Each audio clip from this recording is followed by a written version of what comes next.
जय जय श्री राधे श्याम। आप सभी भक्तों को राधे राधे।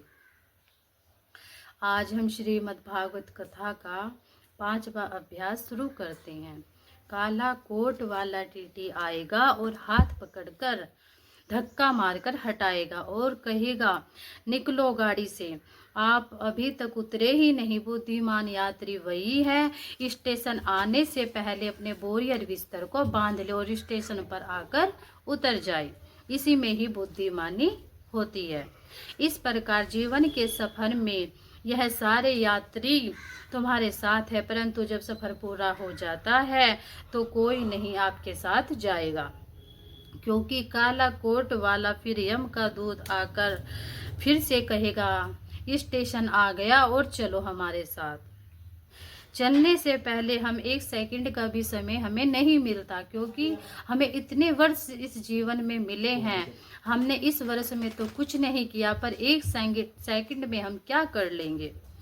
कुछ बात नहीं कर पाते और आप 1 सेकंड मांगते हैं। फिर काला कोट धक्का मारकर आपको ले जाएगा। अपने कर्मों का हमें भुगतान अवश्य करना पड़ेगा, क्योंकि यात्रियों का संग तो छोड़ना ही पड़ेगा। जीवन के इस रहस्य को जो ठीक से जान ले वही यात्री है, बड़े आनंद से यात्रा करता है। कथा सुनने से लक्ष्य बनाकर आप घर से निकले। रास्ते में कोई इष्ट मित्र मिल जाए तो राधे राधे भी कर ली और फिर चल दिए। व्यवहार निभाते हुए लक्ष्य की ओर बढ़े। ऐसा भी नहीं है कि कोई हमें भाई इस समय कथा में जा रहे हैं और राम राम कहने से हमारा पूरा समय व्यर्थ हो गया है। भी हमें फुर्सत भी नहीं है। हम कथा के समय से आए हैं और कथा पूर्ण करके ही वहां से जाएंगे। कोई रास्ते में हमें अगर कोई सहेली या कोई मित्र मिल गया, उसके साथ हमें राधे राधे कहने में भी 2-3 घंटे मिल गए और हमारा समय भी पूरा हो गया। इसलिए हमें जो लक्ष्य बनाकर हम घर से निकले हैं उस लक्ष्य को हमें पूरा ही करना चाहिए। उसी प्रकार आए थे हरि भजन को, ओढ़न लगे कपास। लक्ष्य क्या लेकर आए थे और क्या लेकर हमें जाना है। यह मानव तन उस परमात्मा को पाने के लिए था।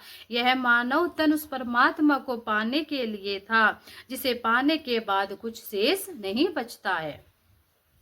जीवन चलाने के लिए थोड़ी जीविका भी जरूरी है और कुछ व्यापार भी करने पड़ते हैं। विवाह करके ग्रस्त जीवन बसाना है तो उसका भी दानदीप्त जीवन भी निभाना पड़ता है।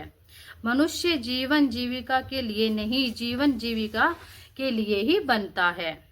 पर हमें तो यह भी करना है कि जीवन जीवन के लिए नहीं, जीविका और जीवन भी हमारे लिए ही लक्ष्य की ओर ले जाता है।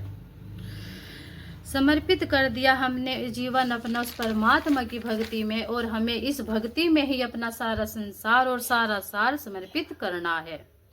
जगत गुरु भगवान शंकराचार्य जी कहते हैं, जन्म लेना ही उसी सार्थक का है जिसका दोबारा इस धरती पर जन्म ना हो। इसी प्रकार मरना भी उसी सार्थक है जिसे दोबारा मरना ना पड़े। जीवन उसी का मरण सार्थक है। जीवन माता पिता ने जन्म दिया है, उनकी भी सेवा करो। यह भी आवश्यक है कि लोक धर्म है, परंतु संसार के व्यवहारों में हम इतने न डूब जाएं कि जीवन का लक्ष्य ही हम भूल जाएं। इस संसार के मनुष्य की संगति करोगे तो संसार की कामनाएं हमें भ्रष्ट कर देगी और हमारे जीवन में कुछ भी लाभदायक नहीं होगा। इस कलयुग से जो चलता रहा है, इस कलयुग के प्रभाव से जो हमें सीखना चाहिए वह हमें नहीं सीखने देता। हमें गलत तरीके से जो करना होता है और वही हमें कलयुग कराता है। जो भगवान से भगत उतर जाता है उस भगवान से भक्ति के मार्ग में हमें अवश्य ही चलना चाहिए। जय जय श्री राधे श्याम।